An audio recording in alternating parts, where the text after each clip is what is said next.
وہ تو حلال حرام کے چکر میں ایک دفعہ آپ بڑی کنٹروورسی میں پھنس گئے تھے، وہ مرغی کو آپ نے کچھ کہہ دیا تھا، ہن تسی کھا رہے ہو مرغی کہ نہیں کھا دیکھیں میرے رہے؟ کھانے نہ کھانے سے جو ہے وہ فرق نہیں پڑتا، اور میں ایک ایسا بندہ ہوں جو کہ اپنی اصلاح کو جو ہے وہ اپنی اصلاح کرنا ایک فخر محسوس کرتا ہوں، اور میں غلطی پہ اڑنے والا بندہ نہیں ہوں۔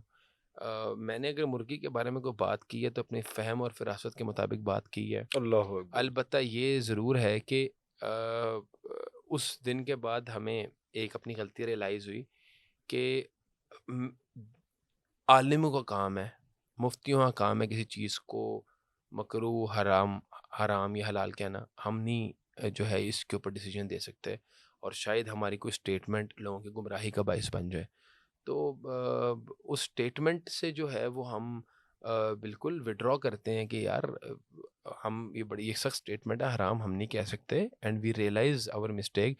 بٹ اگر آپ مجھ سے بات کریں تو دا پروسیس آف چکن، جو ہمارے معاشرے کے اندر چکن دستیاب ہے، جو فیڈ ہے اس کی، جو مردار کی لائشوں پہ پلتی ہے چکن، یا وٹس ایور جو بھی ایک پروسیس ہوتا ہے کہ ایک ہارمونل انجیکشنز بھی دیے جاتے ہیں، اس کی گروتھ کو پراپر جو ہے وہ ایک ایب نارمل گروتھ ایب ہے نارمل طریقے سے گروتھ کی جاتی ہے، وہ اپنی جگہ فیکٹس موجود ہیں۔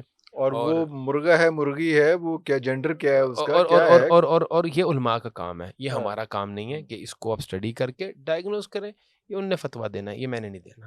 ہم یہ کہہ سکتے ہیں کہ اٹس انجیریس فار ہیلتھ، مگر حرام حرام نہیں کہہ سکتے کہ یہ بھی نہیں کہہ سکتے، اسی کچھ نہیں کر تھنگ سکتے، از پر دیکھیں، ایڈا بھی تو میں آپ کو پیرالائز بات نہیں ہونا نا۔ بتاؤں کہ ہم کچھ اسٹیٹمنٹس اس لیے نہیں دیتے، ہمارا معاشرے میں بہت زیادہ غربت ہے۔ میں یہ بات کرتا ہوں کہ یہ بھی حکومت کا کام ہے کہ ان کے پاس لیبارٹریز موجود ہیں، وہ چیک کر لیں، اگر تو عوام کے لیے ایک چیز مضر صحت ہے تو حکومتی لیول پہ ہونی چاہیے۔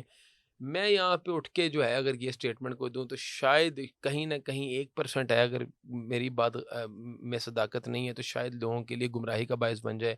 لوگوں کے پاس سبزی کھانے کے پیسے نہیں ہیں، چلو آج ان کو چکن تو سستا دستیاب ہے، اگر ہم چکن کو ہی اپنی زندگیوں سے نکال دیں گے تو شاید ایک غریب بندے کے پاس یا تو سبزی کی آپشن ہے یا مٹن کی آپشن ہے، درمیان کا تو کوئی راستہ ہی نہیں ہے۔ راستہ ہی کوئی تو میں نہیں یہ ہے۔ سمجھتا ہوں اس پہ پالیسی حکومتیں بنانی ہے، اس کو مضر صحت حکومت نے کہنا ہے، اور اگر اس کے جائز ناجائز ہونے کا تعلق ہے وہ علماء نے کہنا ہے، علماء نے ہمارا کہا اس میں کوئی ہم اسٹیٹمنٹ نہیں دیں۔